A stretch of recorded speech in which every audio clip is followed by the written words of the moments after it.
Okay, everyone, welcome to Kol Shira in partnership with Breslov.org. And today, Mitzvah Hashem, we're going to learn a wonderful concept regarding the importance of and the beauty of all Yidden. And watch how this goes today. All right. So this parsha is it's a wonderful parsha. Parsha's Truma, and it teaches us about giving. And the Torah wants us to give. When we give, we have to give it from our heart. We don't just give. We have to give. HaKadosh Baruch Hu wants us to give from our hearts. Asher yidvenu libai. What's important to our hearts? That's what we have to give to the Rabbi Shalom. Now we learned in likutey Halachos in Hashkamas Habayker, we learned this concept. We're going to just review it for a moment, so then make it fresh in our minds, so we'll catch this lesson very well.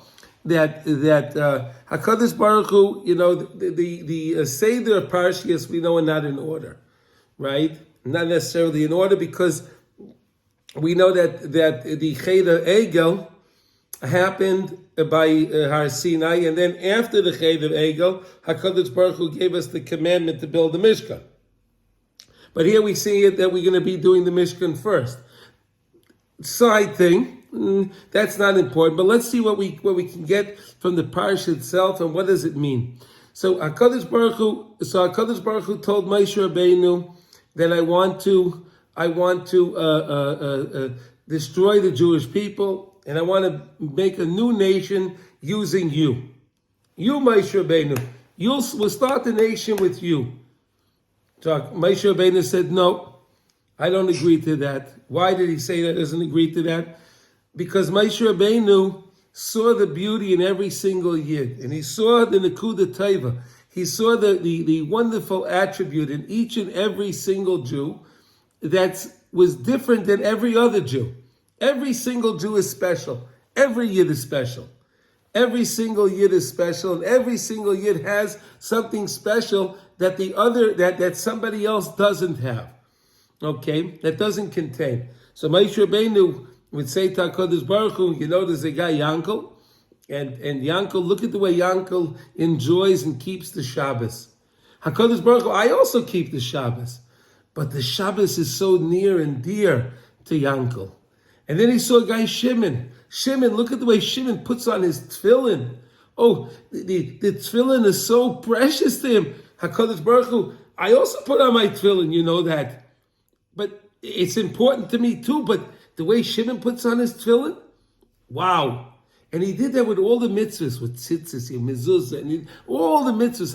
Moshe Rabbeinu went through, and he showed how each Yid was so special in the mitzvah. And he said to HaKadosh Baruch Hu, Hashem, if you're going to destroy the Jewish people and make a nation with me, look what you're going to be missing. You're going to be missing so much, because every single Jew is important. So then HaKadosh Baruch Hu told Moshe Rabbeinu to collect the machzas shekel. Remember, we learned about that. The machzas shekel, the half a silver shekel. All right, and we learned why was it a half a shekel? Because every single Jew should know that he's not important without his chaver. Every single Jew has to know he's nothing without somebody else. We're nothing on ourselves. We always need to have a chavrusa. We need a Rabbi. We need people, and that's why it was a half a shekel. And the other one gave half a shekel. And what do you remember? When Moshe Rabbeinu collected all of the machzas shekel from Klal Yisrael? Do you remember what he did with it? Marty, do you remember? Yaakov, do you remember what he put it in a horn? No. All of the silver was used to make the adonim for the crushim. There were adonim, right? The sockets. So on the bottom of the Mishkan, the foundation of the Mishkan were the adonim, right? Those were those silver sockets. Look similar to a cinder block, I guess, right? A cinder block has two hollow cavities, right? Uh-huh. And the way they did was you had the beam. The beam, and the beam had feet on it, and the beam, one foot went into one keresh and into the other one, and so on, and that's how it locked it in, right? And then they had the reach haticha, the pole that went amongst the key to keep it strong. But what was the point of using the Machzas HaShekel for the Adonim. You know what the point was? It was to show the people. every single Jew had given an equal amount. Every single Jew. A rich person couldn't give 2 shkalim. He couldn't give 10 shkalim. And a poor person couldn't give less than a half a shekel. Every single Jew gave a half a shekel. And that is what was used to make the foundation for the Mishkan. Because every single Jew counts, every single Jew is important, and it's through all the Jews together was the Mishkan, the edifice, able to be to stand and to be the beautiful Mishkan that it was. So let's see now. Reb Nosson has a beautiful idea. We're going to see it inside. And Reb Nosson writes like this, and he writes, Zov v'chesef v'nechayshes. Right? So gold and silver and copper. HaMishkan nivne mikol ha'toiv shenizbarer mikol echad miYisrael. The Mishkan was built through all of the good of each and every Jew, how it was clarified, the good points and this beauty of each and every Jew. Shezeh bechinas zov v'chesef u'nechayshes. That's an aspect of gold, silver, and nechayshes. Utcheles v'argoman v'telashani. Right, all the beautiful colors. All of the beautiful colors that were in the Mishkan. These beautiful colors. Shehevi kol echad ve'echad kefia nekuda teiva shaloi. Each person brought a material that was special to them. Someone brought the argoman. One brought a telashani. One brought the tchelas. One brought the silver. One brought the copper. Everyone brought what was special to them. That's what each and every person brought. Kizav v'chesed v'nechayshes tchelas. Heim bechinas hagivan Elohim. These are the lofty colors. It's brought in the Zohar HaKadosh. Sheheim bechinas hatoiv sheyesh b'chol echad miYisrael. That's the good. That's the good that's found in every single Jew. Shezeh bechinas Yisrael asher b'cha ispoir. This is what HaKadosh Baruch Hu says through the Navi Yeshaya. Yisrael, Klal Yisrael, Asher B'cha Ispar. HaKadosh Baruch Hu takes his spirus. HaKadosh Baruch Hu takes delight within the Jewish people. HaKadosh Baruch Hu delights with the Jewish people. Sheheim Kalulim Migivanin Sagin. All the Jewish people are connected to the Givon Sagin, these beautiful bright colors. These bright colors. Every single Jew is connected to a different one of these lofty, bright colors. Hainu anekudas tayvais sheyesh b'chol echad miYisrael. The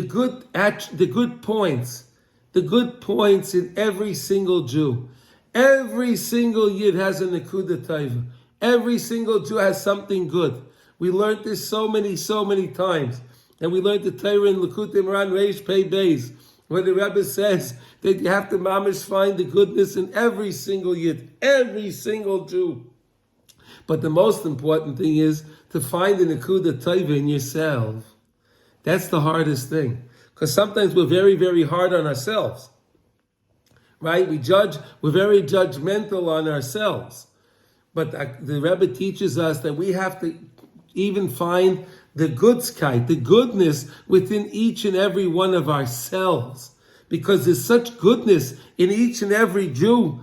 We have to reveal that goodness. This is what the Torah is teaching us. This is what the lesson is teaching us.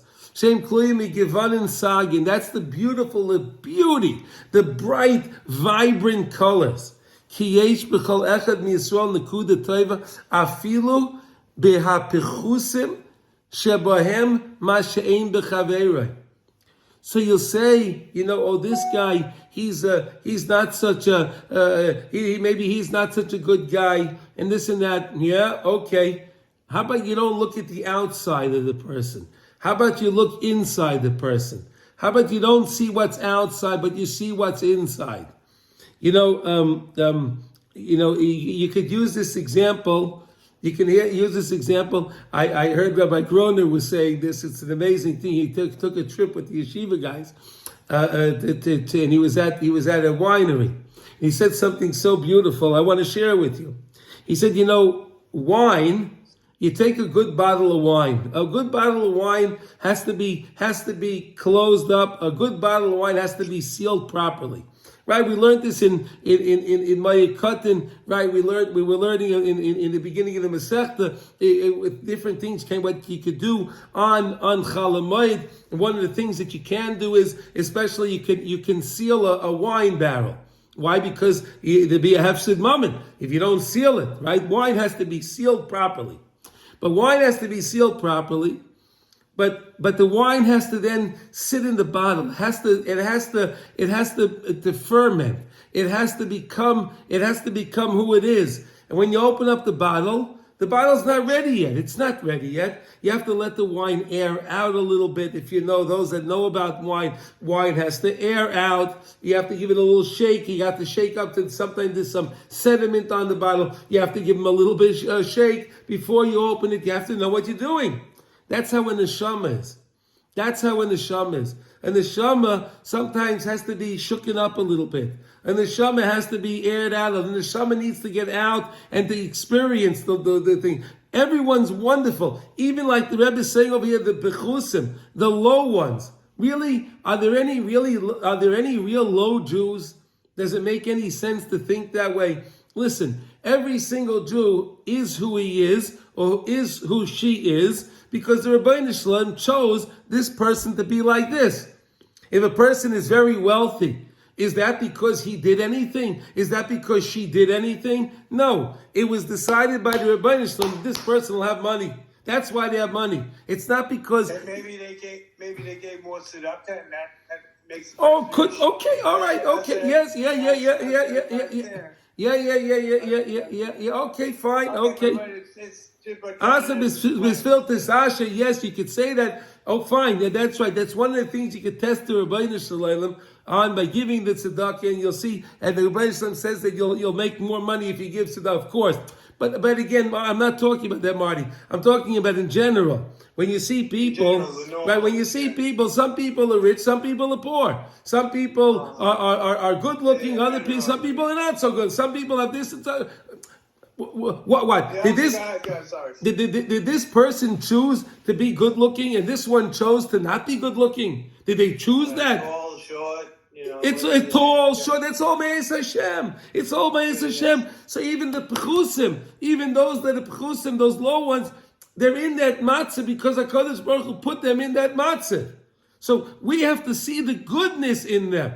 We can't look at people and say, "Oh, you look at this guy." No, HaKadosh Baruch Hu sets up everyone's situation. It's our duty. It's our duty to look at things in a positive way. That's our job. That's our job, and that's what we were learning now. This is the whole thing of Mishanichnas Adam Marbim B'Simcha. Listen, when Haman wanted to kill me, he wanted to be the Yarek, it's Kol HaYehudim. Minar, V'atav, V'azoke, Noshev, not everybody. He didn't care. Oh, this guy he knows more Torah, this guy, the less. No, it didn't matter. You're Jewish. Hitler Yamach Shemam. He could care less if the guy knew more or less. He was richer. He couldn't care less. A Yid's a Yid. We're learning over here that every single Yid is important. Every single Jew has something special, something that shines out brightly that the next Jew doesn't have. Something else.Maybe this Jew knows how to daven better. Maybe this Jew here, he knows how to give tzedakah better. Maybe this Jew can do something else. There's a story that there was a bacher that was in camp. In the summer, the camps upstate, right? They have these camps, and so the guys that work in the kitchen, they have a very, very hard job. It's very, very hard. They barely can get out of the kitchen. And there was one of these learning rabbis that every morning we'd go by the kitchen. He saw this guy in the kitchen. He saw this guy. We'll call him Sammy. Sammy's in the kitchen, And he gives Sammy, he waves to Sammy, tells him good morning. Sammy would look at him and give him a smile, and that was it. But he never saw Sammy ever leave the kitchen. Never saw Sammy leave the kitchen. And the summer was going on, and this learning Rabbi decided one day, I got to see what's going on with this guy Sammy. So he goes into the kitchen. He says, Sammy, you know what? Come out now. And let's go. I'm going to put you with the bunk, and you could play some ball, maybe go swimming with them. So Sammy says, I can't. I have to make 1,000 cookies now. I have to make 1,000 cookies, and I can't go out. So the rabbi asked him, Sammy, how long would it take for you to make 1,000 cookies? He says, it'll take me about 3 hours. So the rabbi says like this, okay, listen, I'll tell you what. I'll work with you now. I'll work with you here now. And I will make the cookies with you. I'll make 500 and you make 500. It was going to take you 3 hours. Now, if I make 5 and 500 and you make 500, it'll take only an hour and a half. And then you can come out and go play some ball with the clay because you'll have everything done. Wow. Sammy said, thank you so much. He rolled up his sleeves, he put on his gloves, and he made within an hour and a half they were done. Sammy went out to play ball. It was machayit. It was unbelievable. So that night, the Rebbe saw when he came to Ma'ariv in camp, Sammy was in the shul davening Ma'ariv. So the Rebbe asked him after Ma'ariv, he said, Sammy, I'm so happy. I'm so happy that you made it to shul, to the minyan for Ma'ariv. But what happened? He says, I got to tell you what happened. I have to tell you, he said. This morning, I was mamish having the worst summer of my life, he said. It was terrible. I never got to leave the kitchen. It's so hot. It's so, the job is so difficult. It's so terrible. I couldn't take it. I couldn't take it. And I said to Hashem, Hashem, if you exist, Hashem, if you know I'm here, and I'm having a miserable time, and I can't stand this, Hashem, please, send me a sign. Send me something. So then you came in. You came in this morning. And you gave me back my life. You gave me my chiyas. You did something for me. And he said, that's why now I can come to that, because I saw Hashem really cares about me. I saw Hashem cares about me. He sent you. So of course I have to go daven now. This is what we're learning here. There's no such a thing as really pechusim of Yisrael. Every single yid is special. But you just have to help them. Look at this guy, Sammy. You'd say that Sammy is one of the pechusim of Klal Yisrael. No, he wasn't. He was lost. He needed some guidance. And the rabbi helped him. And look what happened. He's now davening. He's now doing everything because he felt the love. He was making the cookies. Oh, who knows he made the cookies? Oh, Marty, you're the best. Oh, you're the best. Okay. Yeah, all right. Come over, look at this. Look at this. So it's a summer job, Marty. Don't worry about it. The guy was 16 years old. The guy was 16 years old. Don't worry about it. He doesn't have a mortgage. He didn't have a mortgage to pay. Don't worry about it. Okay? All right, listen. And I just wanted, Marty, I told you the story just for the point of the story. Marty, it's the point of the story, okay? I understand. All right, good. Okay, let's continue. Hashem Yisbarach Mispaya Bahem, and HaKadosh Baruch Hu has such pride, such delight in Klal Yisrael. V'zeh bechinas hagevonim shahayu bebeis HaMikdash v'Mishkan. And that's what the beautiful, vibrant, bright colors that there were in the Mishkan and the Beis HaMikdash. Mitzvah Hashem will see them with our own flesh, Mitzvah Hashem with our eyes, Mitzvah Hashem with the building of the Beis HaMikdash. Oh, it's part of it. Okay. Bechinas Zav v'Chesed. Shehevi kol echad minedivas libay hatoiv. Everyone brought what was near and special to them. That's what the whole point was, This is what the Rabbeinu Shloim wanted. What's Asher Nidvenu by what was very special to the person. That's what they gave. Because within that, you find all the good points of every single Jew. So everything that was brought to the Mishkan, everything that was brought to the Bais HaMikdash was given by the Nekuda Taivas of every single Jew. Because that was it was all the inclusive of all Nekudas Taivas of Jews.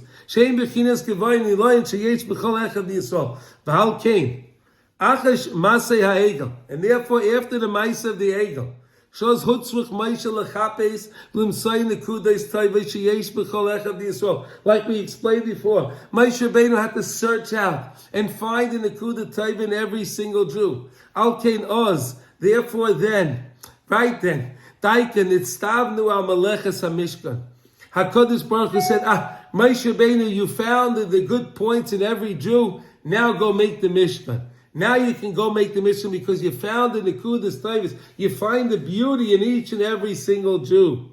Okay. Now, Ki Mishkan Nivna Mizem Mi Nekudas Taivas, because the Mishkan was built via all the goodness of every single Jew. As it says in Shira Shechoira Ani B'Maaseh Egel, I was sullied via the Maaseh Egel, by the sin of the golden calf. V'nova ani, but I was beautified b'meleches HaMishkan. That's what Shlomo Melech is writing in Shira Shirim. V'nova ani b'meleches HaMishkan. Hainu b'nekudas taivos, with the nekudas taivos shani moitzi ba'atzmi, that I could find within myself. And this is what's so hard. When we get up in the morning, we learn that we say Maidani. Of course, it's the first thing we do. And then we should think for a minute. Look at the goodness that I have within me. Look how good I am. I know it's hard to people don't want to, they don't usually think that way. Right? We think, I look at all my shortcomings, I should do this better, I could do that better. No. But if you start your morning off with all the good sky and you find the Nekudas Taivas, so what happens is, what you're doing then is, you're connecting to yourself to the Rabbi Shalom. Because the Rabbi Shalom, HaKadosh Baruch Hu himself is involved in all good. When it comes to things that are not good, HaKadosh Baruch Hu has his shluchim. So if you can connect yourself to something good, a good point within yourself, every morning when you get up, you're connecting yourself mamish to the Rabbi Shalom. Now I want to tell you something I thought of in the daf, something so beautiful. We're learning in the daf right now that there's a concept of mikzas hayom kikulei. Let me explain. Mikzas hayom kikulei means when you have a portion of the day can be counted as a full day. For example, lo yaleinu, that if someone is sitting shiva, Hashem Yishmerenu, right? If someone is sitting shiva on the last day, on the seventh day. So normally the custom is that what they do is they'll daven shachris, and after shachris they go out and they walk around the block. They do the customs of the mourners. And how does that work? Because mixas hayom kikulei, a little bit of the day is considered as the full day. Correct? We understand the concept? We're clear? Okay. Also with the dayanim. With what? With the dayanim, even if they work part of the day, they was considered a full day. For a full day, exactly. I would like to introduce this idea now. In the morning, when you find the Nekuda Taiva in yourself, and then you go to daven, and you go to daven with a simcha, and today you daven and you just davened and you said the beautiful hallah, and you said the hallah with a simcha, with a niggin, and you daven and you felt close to the Rabbi Shalom. So that's mixas hayom kikulei. So that means if a part of your day, which you just started now in the morning, if you just started it now, and that was done in a good way, so can you not say Halachos v'kama kal v'chomer, that if it works this way in morning, how much more so it works in goodness, where if a person starts their day off good in the morning, he could say, This is a siman that my day is going to be good today because Miksa Sayayim Kikulai. So if I started my day off good, my whole day is going to be good. Hashem. And that's how we have to do things. Okay, does that make sense to everyone? Yeah. Shani Maitzi Batzmi Sheheim Bechinas Meleches HaMishkan, and that is what meant of the building and a building of the Mishkan. And again, we learned this before. We're just reviewing it. It's in likutey Halachos in Ashkamas Habayka Aleph Ois Daled. It's one of the very first lessons in likutey Halachos because the Reb Nosson is trying to teach us over there this idea. It's so important for us to always find the nekuda taiva in everybody, but even more so in ourselves. In ourselves. Does anyone have any questions on that? No? Even Goyim, when they... We're not talking, but we're not talking... I woke up, I came to work. That's how they look at it. Okay, listen, I'm not... this class is exclusively for you. I'm just saying... Okay. All right. As long as we understand that we're talking about Asher Yidvenu Libai, and everyone gave the good point, everyone gave the Nekuda Taiva, and that's the most important thing. Okay, everyone? Thank you. Okay.